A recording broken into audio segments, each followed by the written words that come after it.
Okay, so I am close to my mic, so it's definitely picking me up. That's good. Okay, we're good. Is that how you test your mic? Yeah, of course. Don't you? Caca!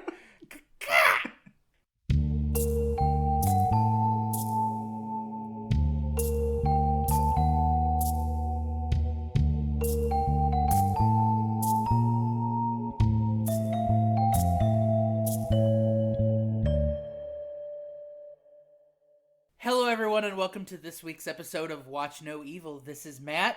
And this is Zach. And today we will be diving into the 2017 Netflix original horror movie, The Babysitter, starring Judah Lewis and Samara Weaving, and directed by someone named McG.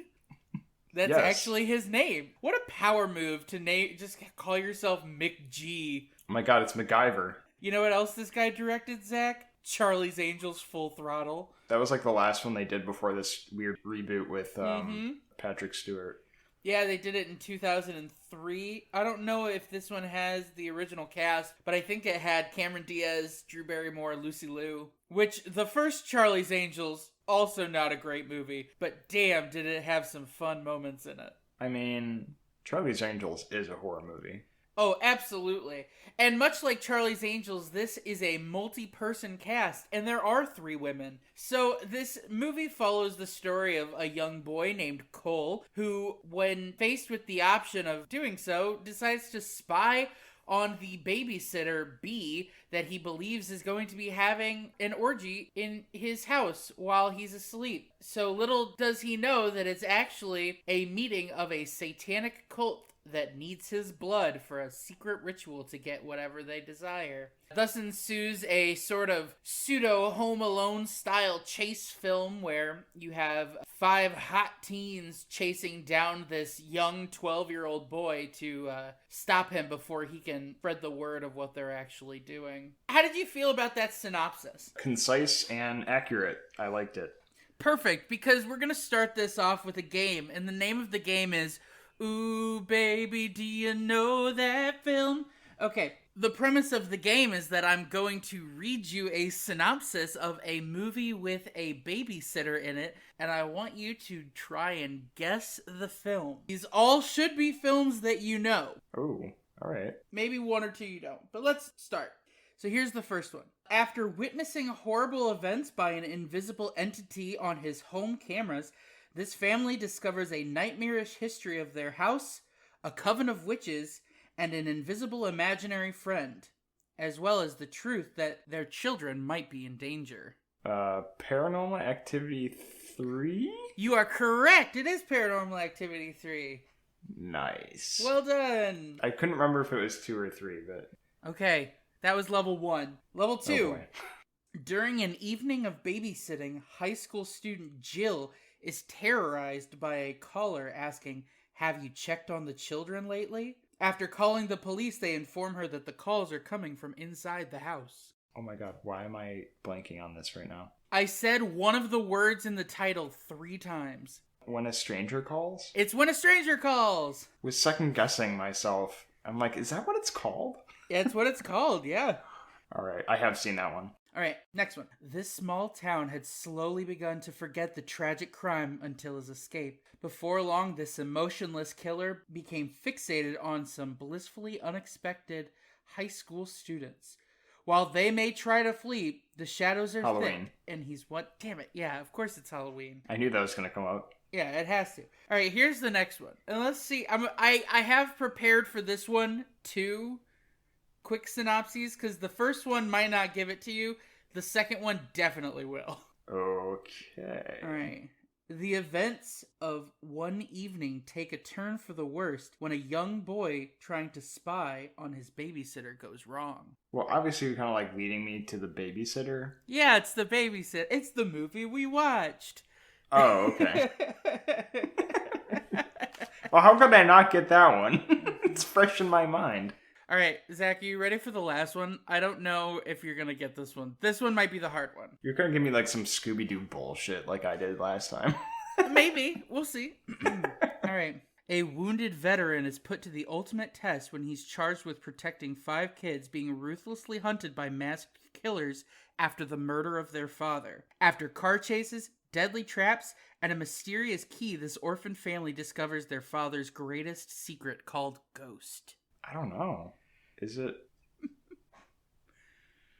You're laughing. You want to know what it is? Yeah, I do want to know what it is. It's Vin Diesel's The Pacifier. Oh my god. How's that for classic? God damn, I forgot. I've seen that movie more than I would like to admit.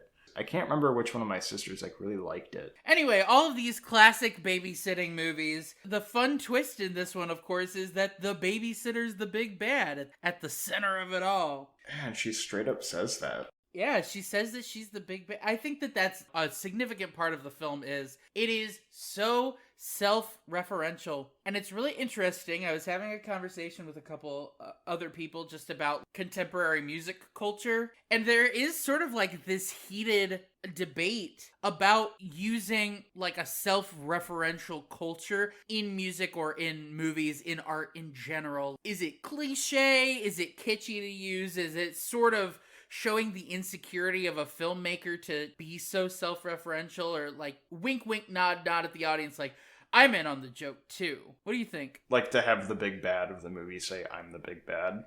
Yeah, that, and just the whole movie is so heavily outlining pop culture references, like when they're doing like, who's your ideal space dream team? Or they talk about how certain villains get defeated. They've got like the scene where they're reciting a Western duel in front of that big television screen. Like, it's a movie about movies where movies aren't the central plot, but they are used throughout as like an enhancement. After we were done watching it, you likened it to Cabin in the Woods. And I think that that's a very good comparison, even though these two movies are very different in a lot of ways. But I think that it's almost like they are parodying the structure of your classic horror movie or classic slasher movie, but everything goes off the rails of that structure.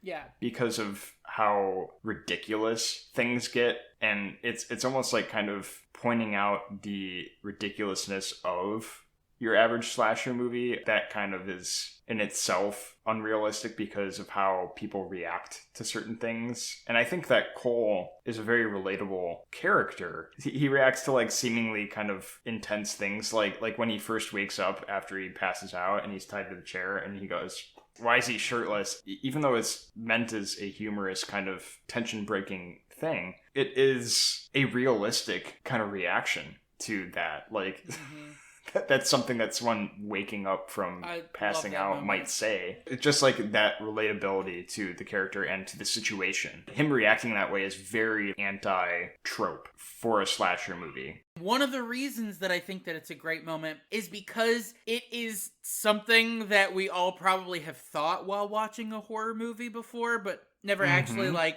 said out loud, like, why are they doing this? And that is a moment in this film that is referential, but not self-referential. It does not point out the fact that it is a reference to something. That kind of goes back to what you talked about with Cabin in the Woods. You know, I think that these two films are comparable in the fact that they are comedic films that heavily reference other horror movies. Cabin in the Woods is entirely dependent on one's knowledge of the Evil Dead, and then surpassing that when you see all of the monsters locked away. Like, you can point to every single one of those monsters and you go, I know exactly what that's from. And like the same thing with the lamentation configuration that's in the basement and the music boxes and the book that they're reading. Like, it's all there, but no one in the movie says this is like a horror movie. Whereas this movie relies, I think, a little too heavily on making the connection to other film. For example, the whole discussion around like, who's your outer space combat dream team, the Western scene, which is their like showdown thing, because that parallels things that happen later on in the movie. Like, he actually has those like, you know, witty one-line showdowns later on with different characters. But it always points to you to the fact that, look, we know movies. I think that moments like when he's like, why is he shirtless, is hilarious because it is something that is referential, but it doesn't slap you in the face with the fact that it is referential. Yeah, the intergalactic dream team, or whatever they were calling it, I think was like a little strange, because that's one of the things that didn't really come back. I mean, it did like in the end, but it was like this cheesy... It'd be me and you. You didn't say we could Yeah. use ourselves. Like, yeah, I get it. It was weird how they used that. And they made it seem like it was going to be this big thing, like in the end of something is going to happen, like dialogue-wise, that's like really big. And it wasn't. It was like, oh. Yeah, that's the same thing with the like reference of I'm the big bad, which is the stereotypical movie villain as the big bad. I love this movie. I think that it's great. And I think that the references are really fun when they're not so obviously pointed out. That's actually something I didn't really have a problem with. Like the whole I'm the big bad thing that B says, I kind of liked that because it kind of gave you some insight into how she thinks of herself. And I think that that's kind of like, if there is like a deeper meaning to this film, and I don't know that there is. Oh, Zach, because you gotta see the sequel. Yeah, I mean, I will. I kind of have to now because I'm invested, because they very much set you up for the sequel. But, you know, Cole, in like right before she like tucks him in, he's kind of like all teary-eyed because he's talking about how he's weird and different, and you know, he doesn't really have many friends, and he's teased for being a wimp and all that stuff. And there's this clear connection between Cole and B of like, they're the weird ones, you know, and they're like kind of the outcasts. And even within her cult / friend group, everyone has their place that they're fulfilling. Like there's the sassy black friend, that's like the trope, you know, it's the token trope. There's the meathead quarterback, there's the ditzy cheerleader, and then there's the dork that they end up killing right away. And, you know, if you think about B is the one who doesn't really fit in that group. Yeah. You know, when they were playing like the spin the bottle thing, just the way she acts is very different from anyone else in the group. And they all kind of react to her in a very off-put way. You can tell she makes them uncomfortable in the way that she acts. So I think that she has this kind of idea of she's an outcast and she's kind of like the black sheep, and that's when she says, I'm the big bad, she doesn't say it in like a sassy, like, oh, I'm an undefeatable bad person, like kind of way. It's not like your classic villain. It's like kind of a sad way that she delivers that line. And so I feel like that's her relating to Cole in a way. She is representative of absolute corruption and evil in this, and he is representative of the absolute purity and innocence in the movie, and they have that in common. Right. With them being different.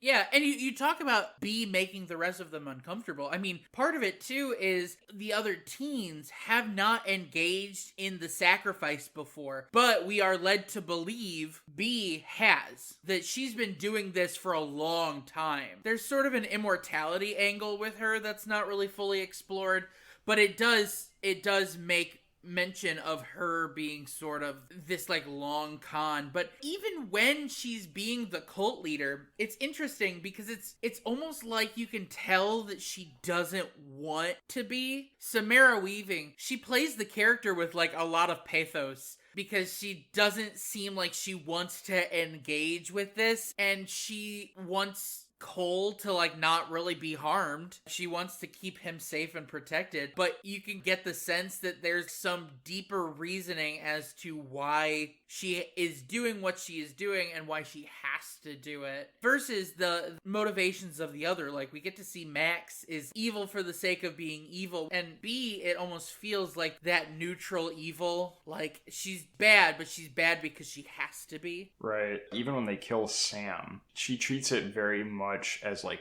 business. Yeah. Whereas, you know, you look at Max, who's killing for fun, and he takes a lot of joy from his friends dying. He's like straight up happy when he kills Sonia, and he's like, whoa, did you just blow Sonia up? And he's like got a smile on his face and was like, whoa, this guy's a sociopath. Yeah, and then John making a farce out of the whole thing, but also is serious about it. Yeah, I mean, like, he's got really great lines, but it's also, what is his function in the movie? Because he's the first one to die, right? He's the first of the teens, yeah. Well, I mean, besides Sam, of course, who is literally just there to be sacrificed. And the cops. Yeah, that's true. That's true. So, like, he's the black one, you know, like the stereotypes of... The black guy always dies first. Yeah, but since we do have Sam here, and he's, like, even nervous to kiss B in the spin the bottle game, which gives you the impression he is not very experienced. And then we can kind of glean from that he may be a virgin. Mm-hmm. And he gets killed first. It's kind of like they're enforcing but also denying that stereotype. I mean, the whole movie is centered around usurping the traditional stereotype, because think about the typical slasher from the point of symmetry, and in fact, specifically asymmetry. It is an asymmetrical sort of situation. You have one killer and you have between 5 or 6 teens. In this movie, you have 5 killers and 1 survivor. So it flips the paradigm. It's a fun way to treat it, while also still killing them off in a way that is fairly prototypically funny. I mean, I don't know how funny the actual deaths are, but they're very much like your normal slasher film variety. You're gonna tell me that Sonia's death's not funny? Okay, that one is kind of funny. Kudos on the variety of ways that people die in this. From getting smashed by a car, even though I guess she didn't really die. You know what's funny about her having gotten struck by the car and, like, pinned under the car is she still looks fantastic. She's just got, like, a pose where she's like, oh, wow, she looks great, if not for the car being here. Like, it's sort of like, I don't know, weirdly over-feminized or over-sexualized in a way that I think is supposed to be a little bit funny and also a little bit referential. I was watching that scene and I'm just looking at how the car is supposed to have, like, crushed her. Mm-hmm. And I'm like, so did the car chop her legs off? Or, like, because it looks like the car is just gently resting on her stomach. It does not look like it has really done her harm. I think you're onto something. I think they prioritize that over, like, the functionality of what has actually happened in the scene. Mm-hmm. At first, he comes out of the car and he goes over to her. And to me, at first, I was like, oh, she's fine. He missed.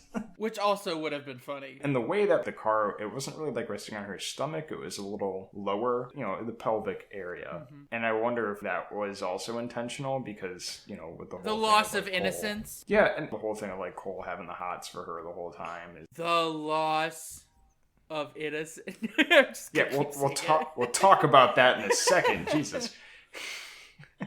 But, you know, he has a flashback right before he starts the car up of B telling him, you gotta pick what you want and go after it. And, like, she is what he wanted. So I don't know if that, you know, I could be reading too much into that. But talking about the loss of innocence, I think that this is really kind of like a coming of age story. It's more of a humorous coming of age story than a horror movie. What?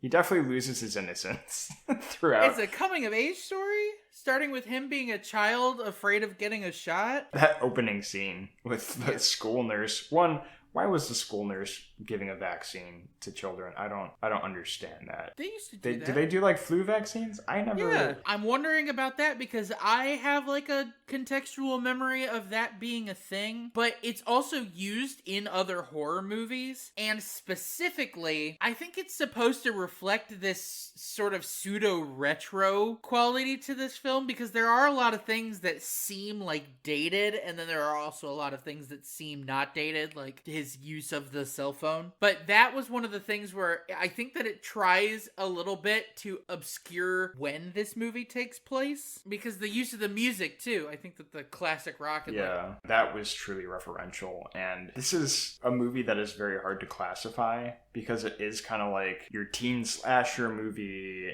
and I think that's the skin that it has put over it, but it's also a comedy. It's also satanic element that can be called horror. Oh, the whole coming of age thing. It's funny that you mentioned the blood, because the whole reason they take his blood is because they need blood of the innocent. And throughout the series of events of this film, Cole does lose his innocence. So it makes them taking his blood in the first place kind of pointless. You know what was funny to me is the moments where they have the text up on the screen. It's always Cole's face, like, reacting to something. Yeah. And then it just like, has... What the?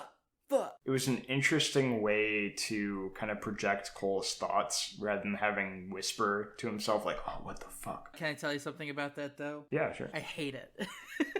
Yeah, I can tell. I mean, I didn't care for it, but I thought it was interesting. It's it's not something that you see a lot of. It has not been done well since Zombieland. I don't think it was really done well in Zombieland either. Right, because Zombieland was trying to do like a Scott Pilgrim versus the world. Judah Lewis, the guy who played Cole, he's a good actor. He acted the part of Surprise. It didn't need it, and I think the only text thing that was really necessary was the use of the text messages. I think it was actually Netflix that originally came up with it. I believe it was first used in House of Cards. Oh, really? It's so intuitive. My thing is, I didn't like that they did it for that, like, what the fuck moment, and I didn't like that they did it for the Intergalactic Dream Team. It feels almost in a way a little too comic booky, and that's another way where it's like clearly being self-referential in a way that it didn't need to be referential. There is a certain idea of how to use those and how to display that sense of emotion in a way that it almost feels like it stems from a place of insecurity. It felt like they were trying to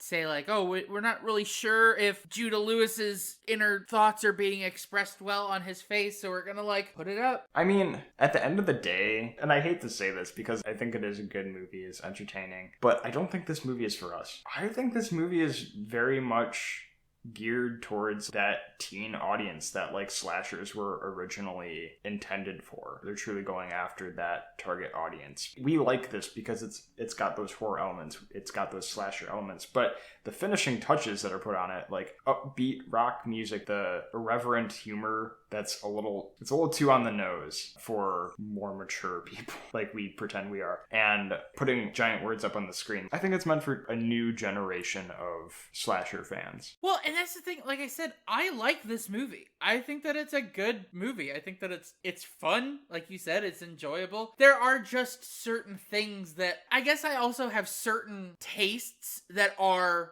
well formulated. Like, I don't really care for text on the screen in this way. Like, I don't care for like the pictoriography of like showing me the characters that they're talking about. Like, I don't need it. But you're right, it is sort of generational in a way, because the rest of it I think is great. I think that the humor's fairly good.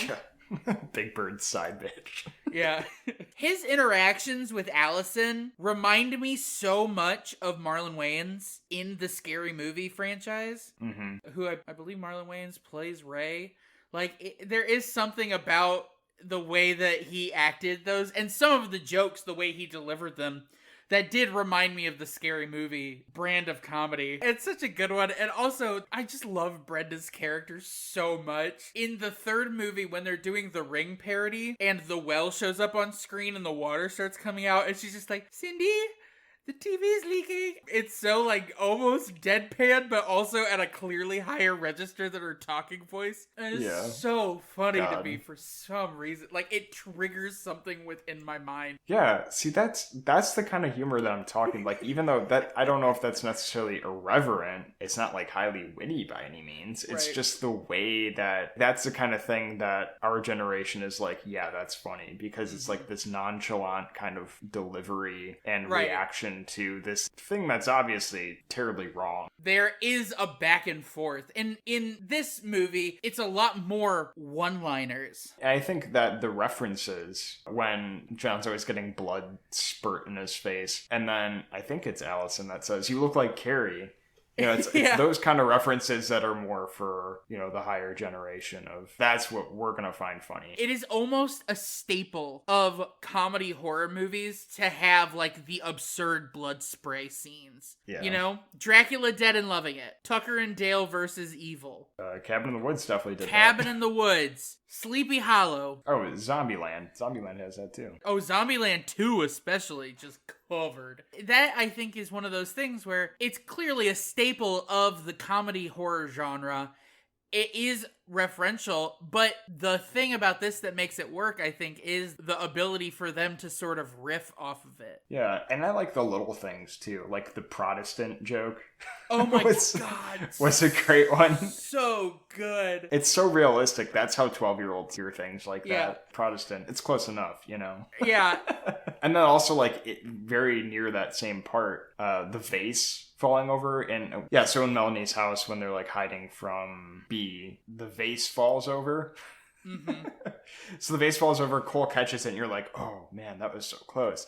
And then he puts it back and it immediately falls over again. That is such a great humorous moment to me. Again, like realistically what would happen. And that's a lot of the moments in this, a lot of the humorous moments in this are like, yeah, this would totally happen. And that's what makes it funny. Well, and that's a bit that's been done in movies like Rush Hour. That's like another comedy staple. This movie, it has a lot of original stuff, but it relies on that contextual memory. Yeah, as far as the humor goes, I think it's kind of a mixed bag because I do feel like they were trying to appeal to a large audience at the same time as targeting a specific audience. I think that's what kind of turns me off to this movie a bit. Not to mention, I'm not like, as far as horror goes, slasher... It's not your cup of tea. Right. I much prefer like the paranormal. And I like slasher movies because ghost movies are the only type that scare me. Paranormal Activity messed me up for weeks when I first saw it. I think that's the thing, is that I like being scared. Yeah, but you're a psychopath. No, that's why people watch horror movies. You're a homophobe, you're a psychopath, you're a... Whoa. We're gonna do this now? I saved it for 58 minutes into the podcast, and now comes the intervention. In episode, what is this, 32? 32, exactly. Speaking of which, I do want to talk about one more thing, and that is... No. Yes, we're talking about the actual satanic content of this film, and how much I was disappointed by it, because in the beginning where we actually see them sacrifice Samuel and they take Cole's blood, and it's like, all right, we're gonna see what this whole ritual is all about, we're gonna find out what their motivation is. From my interpretation, it is that they have a deal with the devil that if they give him the blood of the innocent and a sacrificed person, then they get wishes. Like a genie. It's like weird. it's like a deal with the devil. You know, he wants to be a great musician, so he'll be a great musician. Yeah, it feels like it should be for the content of a movie rather than a song or a book. It feels like it should be more than a simple like tit for tat kind of deal. That's the big thing. It's a cult, but it doesn't really play to the cultiness of it. Right. Satanic cults, they worship the devil to resurrect him or something, or, you know, do something larger than I want a career in journalism. And we don't even know what the other people's wishes are. The issue that I have is also like Allison, to a certain degree. She says, I want my dream job in journalism. And then Cole, you know, he tries to kind of like talk her off the ledge. Hey, like if you kill me. And then she goes, do you think I care? And he's like, well, if you kill me, you don't get what you want. All right, then why is she even in this cult? It's just weird how they handle that. That one in particular, I think that the comedy behind it is that he's also just, you could be a journalist without that. Right. It's such a low ball deal with the devil. Yeah, it's just so weird. And the way that this satanic ritual cult idea plays out, it doesn't give you enough. It doesn't really have much depth, and they don't explain much. And I feel like they do leave this open-ended for the sequel. Yeah. And I assume they explain a little bit more in the sequel. A lot more. Yeah, that's the thing, is like, just give me a little bit more. And then open it up to the sequel. Yeah. Like, just give me something of like cryptic line from B as to why she is doing this. There is a cryptic line from B, but you don't know it's cryptic until the next movie. That's the thing. They were like, this is gonna get a second movie. I think that it's another, like, it's doing the horror movie trope. I think that is another, it is playing at the stereotype of the horror movie, setting up a sequel, you know? I guess there is one more thing. The color. In the house, each room it's like a little dated, and I think that's, again, one of those timeless things. But the foyer is very blue. Everything is blue. The kitchen is very green, and the living room is very yellow. And the wallpaper is all ugly. Yeah, it's like another dated kind of thing. But I think that's really to exaggerate the effects of that scene where Cole goes back into his house. And everything, it's like that scene at dawn. All the tones are muted. Everything looks like it's gray. Right. And all the bodies are gone, and it's almost like this dream state in that scene. I think that's what all the popping colors earlier in the movie are for, is to serve that scene that comes later. And I think it's just kind of a nice effect. Yeah, there's a real richness to the set design that I think is neat because this is a really enclosed movie, but there's nothing in it that detracts from the film. It just sort of enhances the palette a little bit. Because all of the color in the film for at least the first half is really vibrant. And then it does the sort of traditional fast turn to dark and spooky. Yeah, it's good. I think I have come around to liking the movie. It's definitely entertaining, like I said. And I said throughout this movie, I'm like, how is Cole considered to be a dork? In my opinion, he's a pretty cool kid. But yeah, he knows Star Trek and Alien and Predator. And another how's movie. that not cool? He's a nerd. He's the everyman. Doctors hate him. When I grow up, I want to be Cole. Thank you, everyone, for listening to this week's episode of Watch No Evil. This is Matt. And this is Zach. And remember, never put your knives in the dishwasher.